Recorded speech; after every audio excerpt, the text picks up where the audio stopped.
Među umjetnostima muzika je najbožanskija jer je od svih najmanje određena granicama. Ustvrdio je talijanski pisac, pjesnik i novinar Igino Ugo Tarchetti. Ne može se čovjek ne složiti s njim kad čuje njezin glas, njezino pjevanje. Ona je Zorica Konđa i otvara Damin Gambit.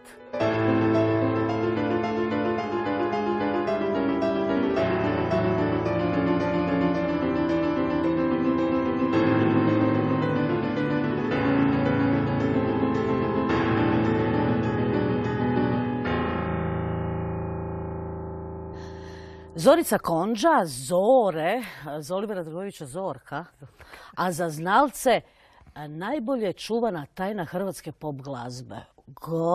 Kak to zvuči. A onda kažu još veći znalci, La Diva zbog izvođenja uživo. Pa onda kažu, i prije nego je počela ova sezona kod nas najiščekivanijeg šova, The Voice, kažu, sve za Zore. Pa kako je nositi taj teret? Pa stvarno, je li je to teret sve tako biti najbolji? Pa sigurno da sve ovo što ste rekli da je obaveza. Obaveza i morate osjećati jedan respekt prema svim tim ljudima koji tako pišu, koji govore o vama, koji vam plješću. I svaki put, zbog toga vjerojatno i dan danas imam i tremu, jer upravo to poštovanje prema tim ljudima koji me dolaze slušati, koji su čuli da ja imam taj glas, The Voice i tako dalje.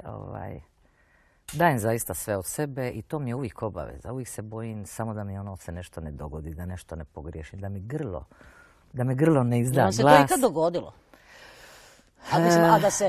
Dogodilo se fizički. Ono da vam je pukao glas pred koncert, recimo, nekakav važan nastup. Baš ono da je puka nije. Ali sam imala jako upalu grla, bila sam na penicilinima i tako dalje. Ali ta jedna snaga koju ja imam valjda u sebi, nemam pojma, Bogom danu. Ja sam rekla ne, ja sam došla na Binu, to je bilo negdje tamo u Istri prije 25 godina. I išla sam prvo u doktora, dakle primiti tu injekciju.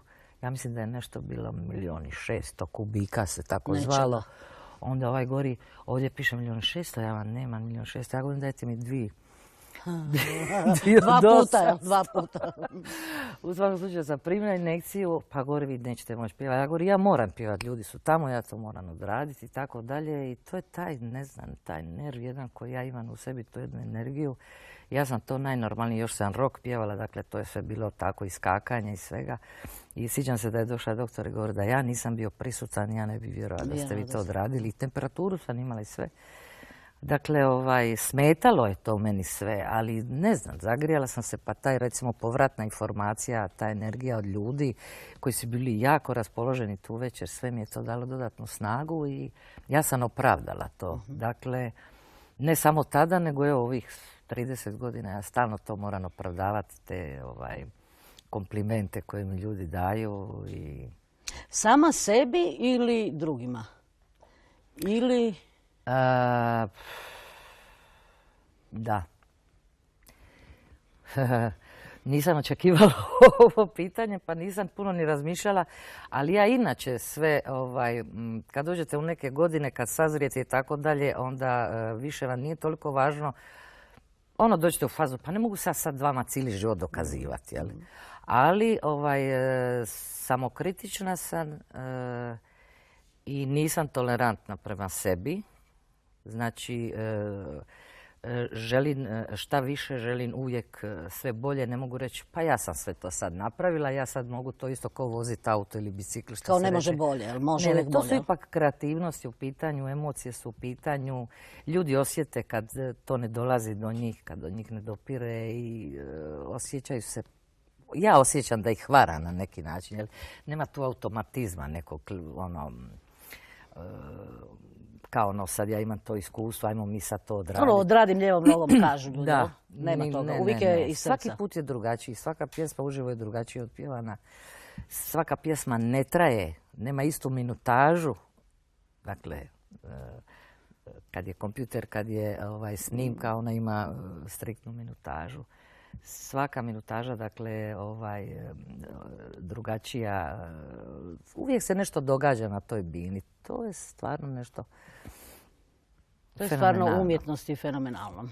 Rekli ste, to je dar od Boga, zato što jako vjerujete. I koliko je to sad vjera dio vas, kad smo se već dotakli Boga, a mogli smo to i na kraju, lajmo sad to, koliko je ono važna vjera, ili je ipak tu i nešto genetika učinila?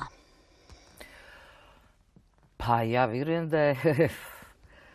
Pa i genetika je valjda od Boga. Mislim, ako ćemo sa druge strane krenuti u odgovor. Ali znate šta? Kad meni kažu ljudi, joj, koji vi imate glas, pa koji je to, pa to je prekrasno nešto, pa koja snaga. Pa...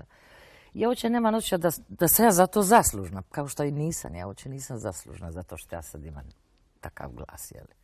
Nisam ja to, niti su to moji roditelji digli kredit pa kupili, niti je mene to neko posebno učio. Nabavija, posebno učio i tako dalje. Dakle, dobila sam taj glas, što se reče, Bogom dat glas, jeli?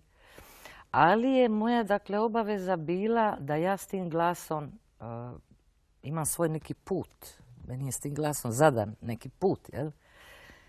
Dakle, ja bi iznevjerila i Boga što mi je dat taj glas i sebe, jer u početku kad ste mladi vi ne znate šta znate, ne znate koliko vrijedite, ljudi vam daju komplimente, vi uopće niste svjesni, jedino se pravite važni, vama to godi, jel, kad ste mladi, kad imate 18-19 godina. Ali niste školovani, niste išli u muzičke škole? Pa ne, ja sam to privatno sve rješavala.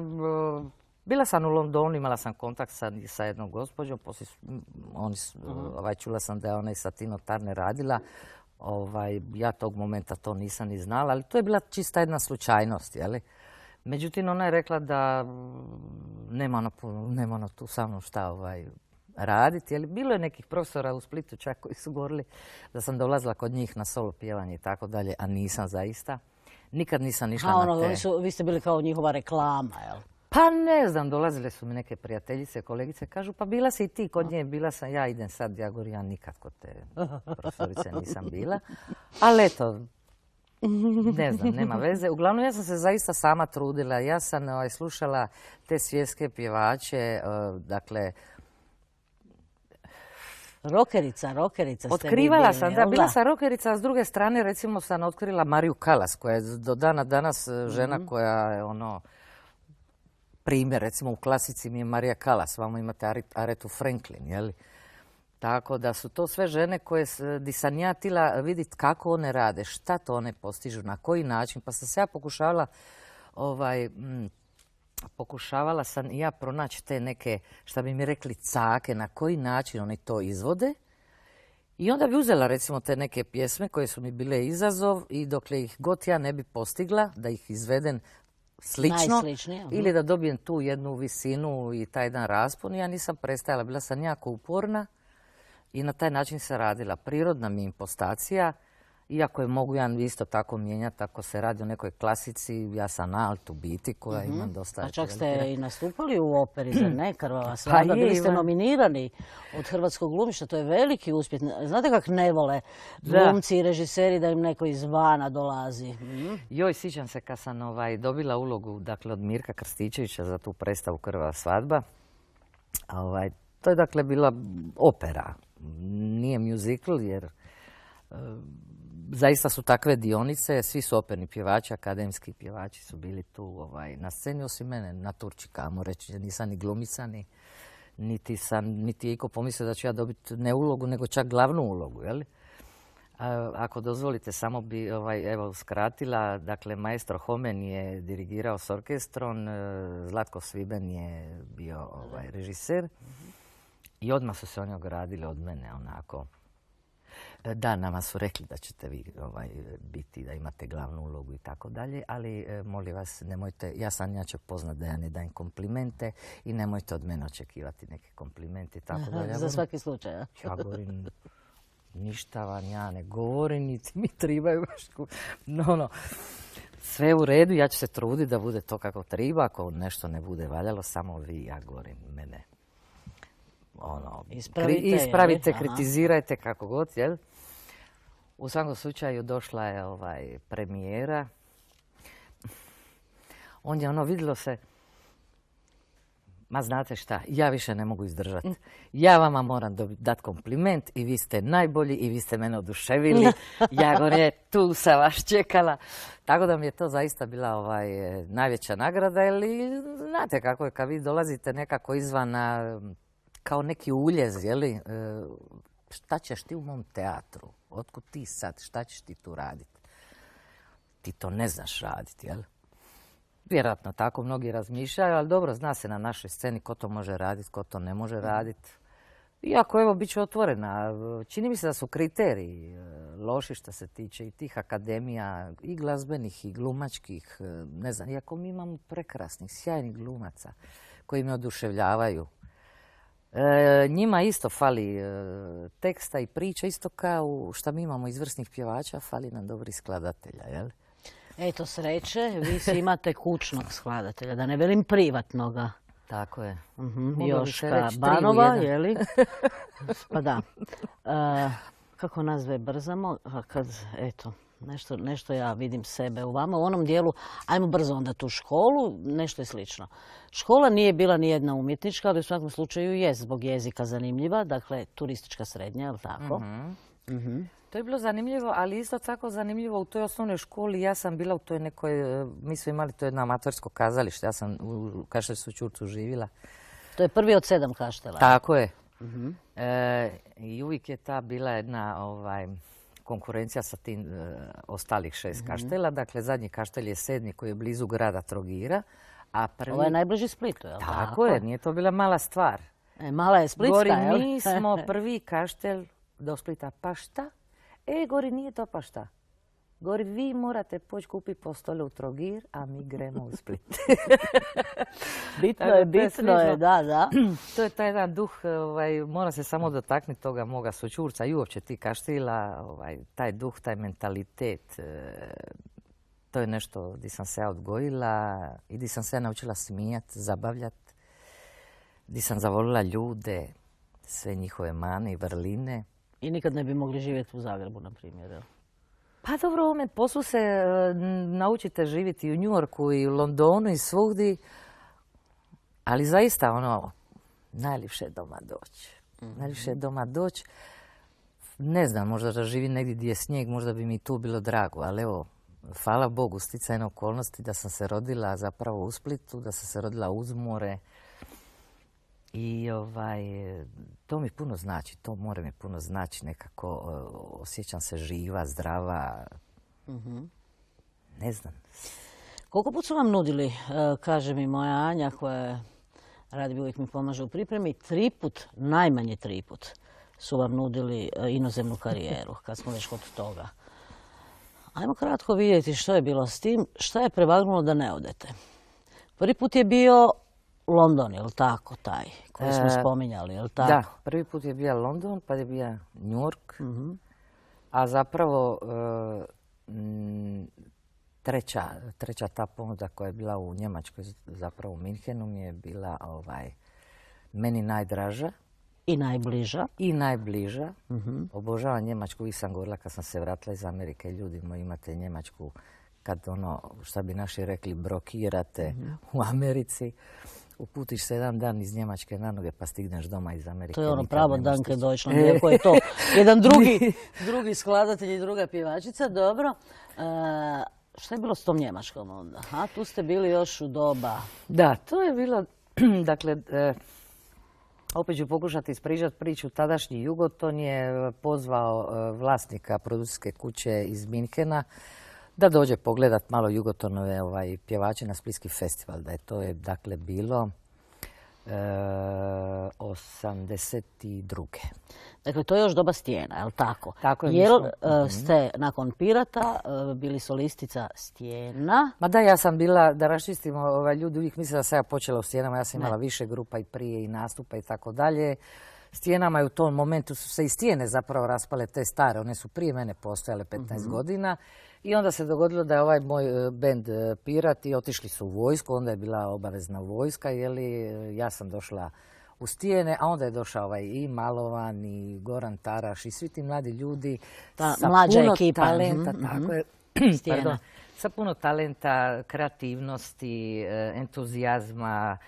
Niko nije pita, a koliko ćemo mi za to dobiti, kao što je to uobičajeno, bar danas, onda to niko nije pita. Nama je bilo samo bitno da mi sviramo i da dođemo u studio i da to snimimo što smo mi zamislili. Mi smo bili presretni i zaista počeli smo raditi sami pjesme i nismo više bili reproduktivci, tako su i nastale ploče, ali od 82. smo došli sa pjesmom Ima jedan svijet na festival. Tada je bilo, da ne bi bilo namištanja, tada je bilo prvi put na bini je sjedio žiri, imali su tabele I dizali. i dizali, jel? Tako da, kažu da je to bio, mi smo tada pobjedili i kažu da je tada bio najpošteniji način žiriranja i glasanja, jeli? I naravno to je odmah ukinuto. Sljedeće godine više se nikad na taj način nije žiriralo. U svakom slučaju tu je bio u publici dakle, taj Njemac Minkena. iz Minkena. I on je sve posluša, te sve pjevače, tu su zaista bili svi naši poznati pjevači, tada iz cijele Jugoslavije. I on je se javio ovoj tajnici, gospođi Mirjani, govori, di su ovi ljudi, ja bi s njima htio razgovarati. Ja? Kaže, oni su tu negdje, tamo i sad nađu, govori, Zori, daj, ovaj čovjek, nastala neka panika, iz Minhena hoće s vama razgovarati. Ja govorim, moji su već dečki u kombiju, ja govorim, mi idemo u Makarsku, imamo svirku, gažu tamo. Ludilo čeka Raja. Ludilo sele. Pa nema kad s tim čovjekom pričati, ako mu šta treba, neko on dođe tamo u Makarsku. Hoću vam reći, kad imate 20... Koliko vam je bilo stalo, jel da? Da, kad imate 22 godine, ništa vas nije briga. Cijeli svijet je vaš i nema kalkulacija, nema materijalizma toga, jel? I fakat čovjek dođe tamo. Čovjek dođe tamo i sluša i sad dođe opet. Neko kaže, tamo vas za stolom čeka. Da? I tako ja toga čovjeka upoznam sa svojom tajnicom koji je odmah bio zainteresiran da ja idem. Ali mi smo mislili sve Stijene, međutim njega Stijene nisu interesirali. Nego naravno, ima on pratećih muzičara koliko hoćete. Aha.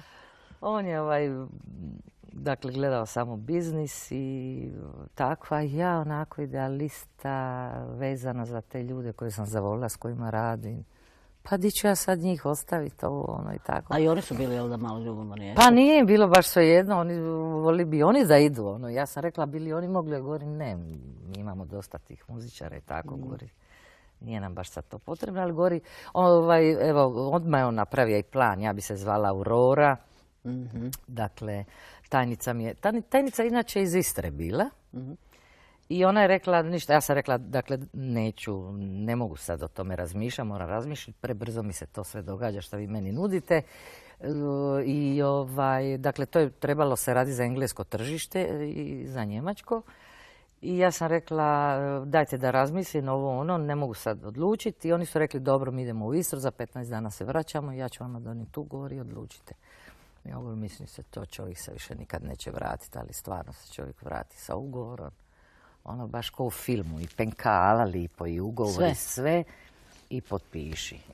Je bilo dobar novac? Sve je bilo dobro. Ali je ljepše bilo u tom trenutku doma, jel da, premladi ste bili? Bila sam premlada, ja nisam imala osobu, kao što recimo danas mladi, ne znam, nogometaši imaju za se neke menadžere, pa tu su i roditelji, pa to se pomno razgovara i tako dalje, razmišlja. Ali ne samo nogometaše, vidim da imaju pjevača koji isto neki na taj način grade karijeru. Primijetila sam ja to. Kod nas? Da. Vidjela sam ja to u par slučajeva, ne previše, ali u nekoliko slučajeva. Dobro, ali nije vjerojatno bilo nekog godijeka u tome svemu. Ja to očito, ne znam. Ali ulože roditelji puno novca, a ništa ne bude. To da. Ja se uvijek toga sjetim, pa dođu meni moje prijateljice neke koje kažu, ma daj, molite, pa šta ću sad s njom, ona hoće snimiti CD, ja nisam sad pre parama, pa evo, ako treba dignit ćemo kredit ili idemo stalno u neke minuse i tako dalje. Da mi to platimo pa da to snimimo. Roditelji danas svašta čine da bi zadovoljili te želje. Zašto tu toliko ljudi misle da je super bit pjevačica? ili pjevač sad, dobro, u ovom slučaju pjevačica. Što to toliko te mlade privlači u tome? To je zabluda zapravo. Prije svega, vi morate sve u životu što radite imati puno ljubavi da bi vi to mogli uopće napraviti kako treba. Ja volim ovaj posao. Ja ne volim zvijezdanu prašinu. Mene nije privlačila bina, reflektori. Nije to što je mene povuklo u glazbu. Što vas je Samo glazba. Samo glazba. Ljubav prema glazbi. Ja sam gledala, mene je fasciniralo kako neki ljudi pjevaju, kako oni to zvuče, kako gitarista svira, kako bubnjar svira, kako klavirista svira. Danas uopće nije bitno to, jel?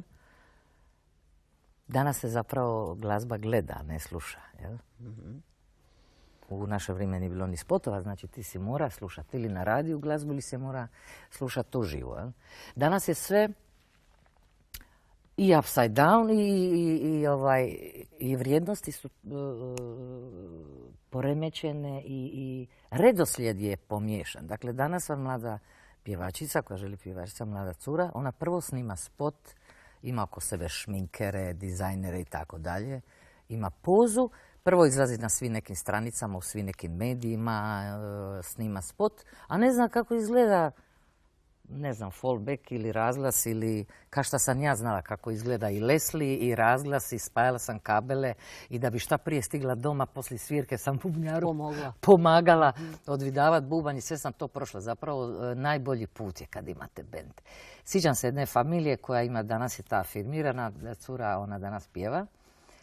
I kad su oni tražili od mene savjet šta da s njom radimo i tako dalje, isto su tako snimali, pa su plaćali producente, pa studije i tako dalje. Istrošili se ljudi, a ona i dalje nije zadovoljna. Ja sam rekla, moj savjet je, nađi jedan bend i prvo s bendom radi. Bend je najbolje iskustvo. To je pravi put kako se ulazi u glazbu. Tu ćeš sve naučiti. Sve neke trapule, ne sve, ali većinu, te neke stepenice, trapule i tako dalje. Pogotovo kad si u društvu, ti ne možeš sam, kao Pale, sam na svijetu doći tamo u taj svijet. To je zaista jako, jako loše po tu osobu koja se sama nađe u tome. Ona postaje izgubljena, prevarena, može upasti u neke depresije i tako dalje. Svi bi htjeli odjedanput biti popularni preko noći i ako se dogodi da nisu nakon godinu dana to uspjeli napraviti, to je jako bolno, jako bolno. Znači, trebate biti jaki u ovome poslu i spretni, ali prije svega morate voliti glazbu. Imati puno ljubavi prema glazbi, da bi sve to izdržali. Vi ste, srećom po nas, izdržali. 84. ste na Splitu nastupili prvi put samostalno. I zapravo ste, nažalost, možda, ja mislim, festivalska pjevačica, je li tako? Više festivalska. Nekako nam fali vaših, sad, kako se to sad kaže, više se ne kaže ploča, kaže se šta, CD-a ili, ne znam, ima neki drugi izraz sigurno za to. Izdanja, evo, šapće mi. Da, imamo izdanja i rezanje. Izdanje i rezanje. Kompilacija, imamo sva. Iz režije, ali to je nagrada za nagradom, apsolutno, puno nagrada. Je li malo zapravo tih izdanja? Ma naravno da je malo. Zato što ali vi imate recimo pjevače koji, ja sam znala biti u čudu, ne znam, u nekoj emisiji kaže izdao 8 albuma. Ja kažem 8 albuma, ja znam samo jednu pismu. Šta će čovjek 8 albuma, to je veliki trošak. A recimo moja svaka, to znači da bi ja svaku pismu koja je izašla i koju su ljudi prihvatili trebala imati na jednom albumu, a onih 9 ostalih uopće nije bitno. Ima to sve svoje. Zašto? Sve su to neki novci. Sve su to neki poslovi. Što se mene tiče, meni je trebalo biti više, ali ja sam,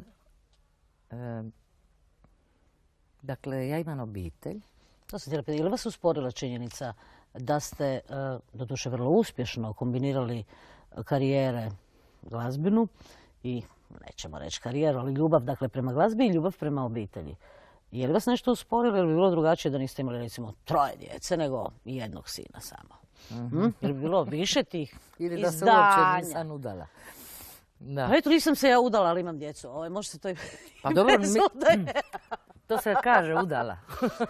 Dobro. Da nema recimo nekog partnera s kojim živi, ne znam, 20-30 godina ili tako. Znači, razmišljala sam, da li svo svoje biće podrediti ovoj karijeri koju mi imamo u našim okvirima, jel? Pa i u Americi, ako se nađete. Vamo je ono wow, konto, vamo je popularnost, a vamo je neki možda obični život, dica i tako dalje. Pričam sad o ženama, mislim da je muškarcima Puno jednostavnije. ma puno lakše. Mislim, još uvijek mislim da vridi ono da žena drži 3 kantune. Mislim, makar se... Naravno ima i muškaraca, nažalost, koji imaju takve žene da drže jedva jedan. Ali ne govorimo sad o pojedincima, jel? Mislila sam da li da ja sad imam jedan život. I sad ću ja cijeli ovaj život potrošiti na neki festival, na neku televizijsku emisiju. Ispričavam se. Apsolutno, da. Na neku, mislim, ne bi me to ispunilo do kraja. Na neku prolaznost u svakom slučaju, jel? Tako je, to je, zašto ja ne bi tu prolaznost prošla sa još nečim? Meni je to malo. Ja mogu još. Zašto ja ne mogu još? Ja imam lipo djetinjstvo. Zašto ne bi ja imala dicu koja će isto imati lipo djetinjstvo? Zašto ja ne bi imala muža koji će kao moji roditelji, pa ćemo mi imati, bit ćemo velika obitelj, kao što su i oni velika obitelj, pa će oni svi... Ne znam, najprije ja volim reći ipak život je lijep. A da bi bio lijep treba uzeti sve u životu. Šta ti život pruža. Ja sam taj tip. Isto kao što ne mogu, šta volim ono na stolu da mi je 10 zdjelica sa 10 raznih vrsta jela. Da, dobro, Ja hoću volim sve ja, ali na meni se vidi, a na vama baš i ne. Ali dobro sad. Ali hoću se A probati to treba u biti ova životu. spiza, možda ja griješim, ja više slavonska, možda bi trebala doli doći. malo, Trebalo bi malo biti možda mediteranska. Mediteranska, dobro. To sam htjela reći. Znači, volim uzeti od života sve što mi da.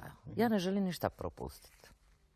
Niti Jako sam pametno. htjela propustiti. Jako pametno. Dakle, obitelj nije bila nikakva glazbena, nego obična jedna obitelj koja pivalo se uz klape, ali uz klape. Ne uz klape, Da, to uz su bile klape. tu i tamo neke mandoline u familiji gdje se onako pivalo. Ali, pa znate kakvi smo mi Dalmatinci, sve se veseli. mora pivati. I kad se ide na ribe, na brodu, i kad se uvečer, recimo lipa litnja noć, kad si mlad, pa kad se ono društvo, mladi Na obali. ljudi. To najbija zapravo izlazak, to na obali mora. A voljeli ste izlaziti, jel da? Jako sam, onda ništa nisam htjela propustiti. Zato mislim da sam se ono što mi rećemo išvogala. Ja sam se udala sa 27 godina, ali do tih godina sam imala vremena sve vidit, sve obać, ništa se nije moglo događati bez da ja znam u Splitu. Pivala sam okolo, putovala sam, upoznala krasne ljude, stvorila prijateljstva, ljubavi. Nisam bila zakinuta u ničemu, u svemu sam se nekako okušala. Ali onda je došao pokojni Dino Dvornik sa svojim prijateljem, jel? Da. A prijatelj se zvao Joško Banov, jel? Opet već ga drugi put spominjemo. I to Je. je bilo odmah ljubav na prvi pogled ili Ne. ne? Ja ako ne nisam ono tip, ovaj je moj. Nisam taj tip. A ne, Ovaj ne će fatalizam biti moj. nema tu. Ne, nego je on je odlučio ova će biti To moja. nisam ga nikad pitala, možda i je, ali... 100% je zbog glasa, s obzirom da je... Aha. To Nisam nikad sam si ja razmišljala o nekak tome. tak zamislila. Ako ste vi sad rekli da vi niste rekli, onda je bilo drugačije. Meni je bilo drago zapravo da ja njega vidim. Bila sam iznenađena. Dakle, Dina, mi smo tu negdje bili generacija, pa smo se malo više i družili, izlazili van, kao šta bi rekli, lampali smo skupa. Joško je bio malo stariji, on je bio onako malo drugačiji tip. Znači, mi smo Više rockeri. klasična glazba. jel? Da, dobro, nije baš klasična. On je isto bio u tom kineskom zidu, isto je on s njima radio. Ne bi se reklo na njemu da je Da, ko bi rekao da, Da, ja biš ko nikad bi ne bi rekao? rekla, sam sigurna da je ono Beethoven, Bach i to, dobro, ne, aha, dobro. Pa ne bi mogli tako Ne bi živjeti, ja išlo uz vas, jel da? Dobro. U svakom slučaju, oni su bili, dakle, u susjedstvu su živjeli cijeli život pa su se znali i jednu večer su mi pozvonili na vrata, došli, donijeli su mi jednu snimku, ja sam to trebala kao pjevat na festivalu Splitskom. A zapravo taj Splitski festival je jedino bilo ono što me privlačilo. Zašto? Kad sam bila mlađa, onda su to bile prave daske koje smo mi svi cijenili. Pa Bože moj, žene su se oblačile za taj Splitski festival, toalete, karta se nabavljala mjesecima unaprijed i tako dalje. Televizija je dolazila snimat, uživo orkestar, pa to je fantastično bilo. I još kad je bio internacionalni, ja se to ne sjećam, sam bila dite. U svakom slučaju, kad sam ja to počinjala pjeva, pa su svi mene govorili ti bi trebala pivat. Ma kakvi, pa di ću ja na te daske? Pa tu je Tereza, tu je Vice Vukov, tu je Gabi Novak, Arsen, Radojka, Šverko, ne znam da ne bi sada nekoga Oliver i tako dalje. Šta ću ja tu, mislim, to je sasvim nešto drugo. Ja to ne mogu. Mogu ja s vama ovako u društvu pjevat, ali tu treba doći ispred orkestra pa pjevat, pa di ću ja to? To se vama čini, to je ono što sam vam malo prije rekla, kad ste mladi pa ne znate koliko, ne znate ništa o sebi zapravo, tek se istražujete. A sada se jako dobro poznajem. Dobro, imamo još 4 minute, šapću mi u uho, za obaviti takozvani blitzkrieg. Ajmo ovako. Sina 3, najmlađi Luka u 43. Nećemo zaboraviti, iako oni ne vole, uvijek djeca ne vole da pričamo o njima. Ivan, Toni najstariji. Toni je 27. Ne, najstariji. Da, Toni najstariji, isto se bavi glazbom, bubnja, ali i snima, jer završio akademiju. 5. godina. Samo što nije, dobro. Ivan 22 isto studira, Luka najslađi 11, jel? 11, 12? Da, 12. 5. razred, to mu je faks. Dobro, s 43 ste rodili, može se, jel? Fenomenalan osjećaj. Regeneracija, makeover potpuni, prirodni. Ajmo dalje. Stvari koje sam znala da još moram. Gdje smo se mi izgubile, negdje nema veze. Vrijedilo je. Ovako. You got guts for singing, ili tako nešto bilo. Šta je to bilo? Balls. A balls, on je rekao doslovno balls. God. Odakle vam ta informacija? A ne znam, ja sam dobro informirana. Iz informativnog sam i dalje, ne? Da, to je bilo u Njorku. Kad mi je prišao jedan crnac, to je bilo baš na Manhattanu. To je jedan prostor gdje je puno naših pjevača, od Olivera, Tereze i tako dalje, a druga jedna prostorija je bila uglavnom za Amerikance. Ja sam pjevala vamo, ne znam, povodom čega sad. I dođe meni jedan crnac, onako pravi, ovi Njorčanin, i kaže I don't understand what you're singing about, but you got a balls of singing. Ovo je bilo stvarno, da. Ovo je izvrsno. Onda. To je bio veliki kompliment. Pa naravno da je. Dobila si veliki kompliment. Apsolutno. S kim ste ono skoro pili čaj? Čaj u... Gdje je ono to bilo? Bila isto Amerika. Vaš bend je otišao u New York. A, da, u New Jersey. Ja sam u New Jersey bila, da. Bila sam za šankon, gore sam spavala. Moji muzičari su me zvali da idemo u grad, kao u New York. Normalno, preko rijeke. Preko Hudson River. I oni su otišli, ja sam bila nakon, nije mi se dala. Ja govorim, šta ću sad od 2-3 ure, ovo ide ja radije leći. Gore su bile sobe, dakle to je bilo u La Fortuna, se zove taj. Sigurno drži neki naš čovjek, jel? Naš Jere iz Šibenika. Jere? Jere, famozni Jere. Idol je dakle šank i gori su sobe. I ja sa ovim našim Zadranom koji radi barmen ili za šankon, ovako malo pričamo ovo ono, popijemo piće. Ja govorim, ide ja lagano. Pa ajde doće sad tvoji momci. Ja govorim, ma neću, ne da mi se, ja govorim, pa ćemo se nekako tu zaružit ćemo, jeli? Ide ja govorim u sobu. I došla ja govorim u sobu i se ja vrtim program, ništa, hoću li čita, neću. Ne spava mi se. Kad ja počujem doli šušur neki, ono, čuje se iz sobe da je opet za šank neko doli. Došla ja govorim, će se ovi moji vratili iz grada, iz New Yorka, jel? I sad galame, hoću li se spustiti s njima, onda ja opet hoću, neću. Oni sve žešći, deru se. Ja govorim, ime meni, šta se deru, sutra će me čuti, jel? I tako nekako se to utišalo, u nikad doba i sad sutra ja dolazim na kavu ujutro i ovaj naš Zadranin isto. Ja govorim, bit će su ovi sinoć, moji došli iz Njorka pa su vas ovdje, ja govorim, izgnjavili, ovi do one kasne derali se. Ma nije čerce moja, to su ti bili neki ovdje Amerikanci, govori, neki ovdje rockeri iz Njorka, neki band. Ja govorim, neki bend. Gori, tu ti svira jedan naš Zadranin, jedan mali s njima u bendu svira, gori, pa onda oni ovdje dovedu, pa mi cijelu travaricu pojedu. Popiju. Gori, ovu šibensku, to im je najdraža travarica, gori. I sinoć isto tako, nalili se, popili mi. A ja govorim, koji bend, kako se zove? Ma ne znam, ćeš ti znat, gori, oni su ti dosta popularni tako u Americi, gori. A ja govorim, pa kako se zovu? Ma Nika Nirvana. Dakle, mogli ste piti rakiju s Nirvanom, jel da? Kaže, Nika Nirvana, ne znam jesi ti čula, ja ovako stala, govorim, Nirvana. Moja Eto, to je tako. Pa imala sam tako neki susreta, recimo Pat Metheny isto u New Yorku, u Blue Note, sjedi kraj mene. Ja mislim se ono čovjek sjedili po kraj mene, došli mi gledat koncert i tako, džez uglavnom neki i to. I sam mi nešto ono sve, znate kao ono, Amerikanci kad dođete, odmah. Hi, i tako nešto čakulamo i to. Čovjek ono sidi kraj mene, gleda koncert kao i ja. Kao jedan put ovi Sabine, ovaj pjevač kaže, velika mi je čast da je večeras s nama Mr. Pat Metheny. I sad se ja se isto ono digla, top upali ovamo, ja se isto digla i plješćem, a on kraj mene se klanja. Tako bilo je tih. Što se vas sa mnom ni... I za kraj, kako je ono bilo s gromom? Ajme meni. Knin. Ne znam, nisam htjela ovo reći. Poslije sam promislila, možda je to bilo i namjerno. A jel? A šta ja znam? Dobro, ajde nije. Nije.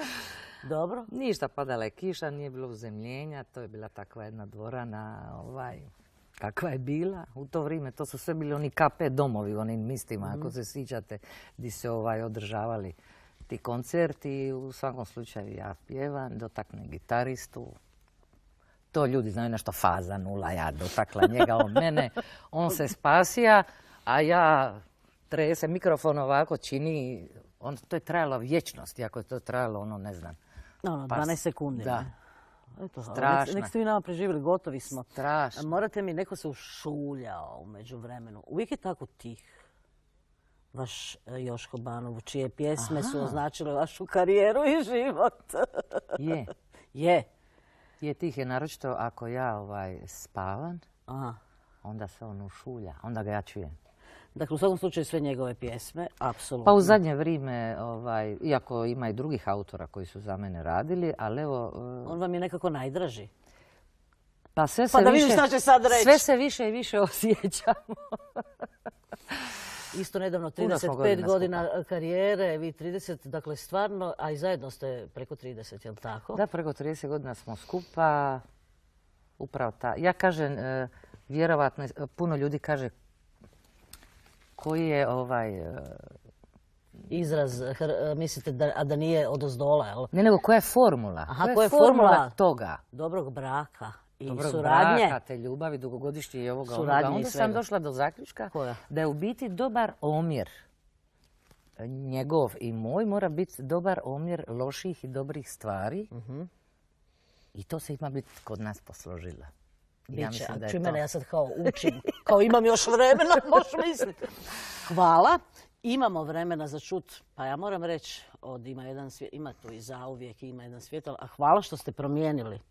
Htjeli ste pjevati zauvijek, ali ste sad onda zbog mene i hvala vam otišli na pokoru. Ako mogu reći, dakle, najprije počašćena sam izuzetno što ste me pozvali u vašu emisiju.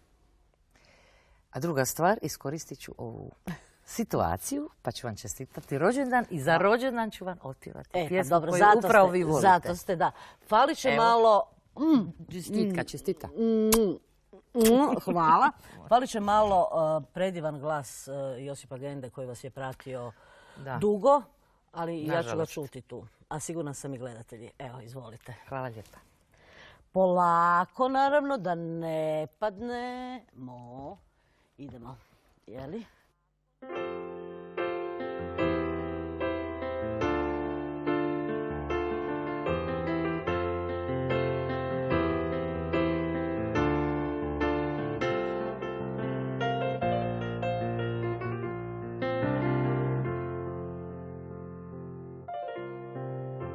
Svaka zvijezda ide kraju svom, Snage sam svoje potrošila već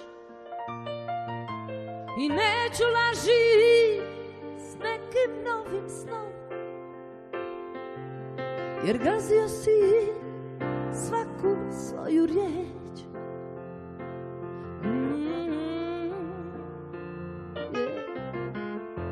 Ko svaka rijeka ide moru svom, i zalud moje nade i moj trud, i zalud molbe na ramenu tvom. More mi želje razbija o sprud,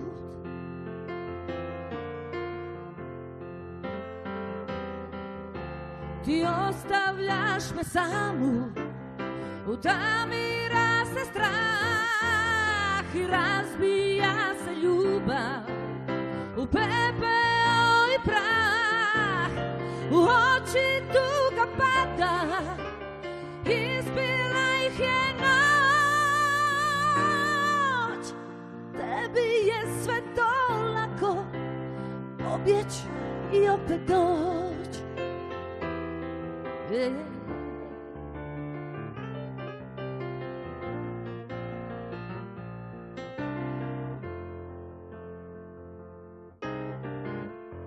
Ko svaka rijeka ide moru svom, kazne sam svoje isplakala već i neću laži s nekim novim snom, jer gazio si svaku svoju riječ.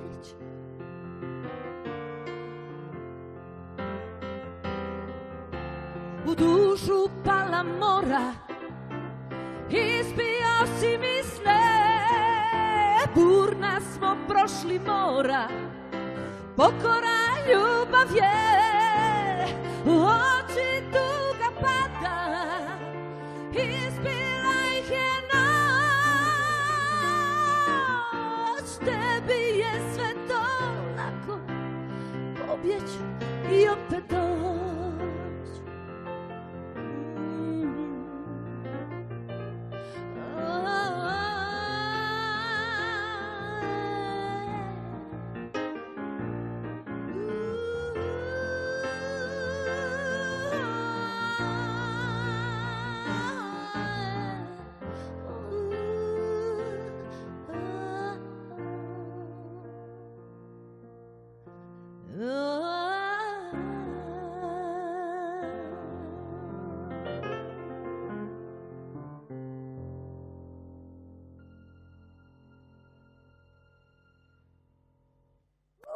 Bravo!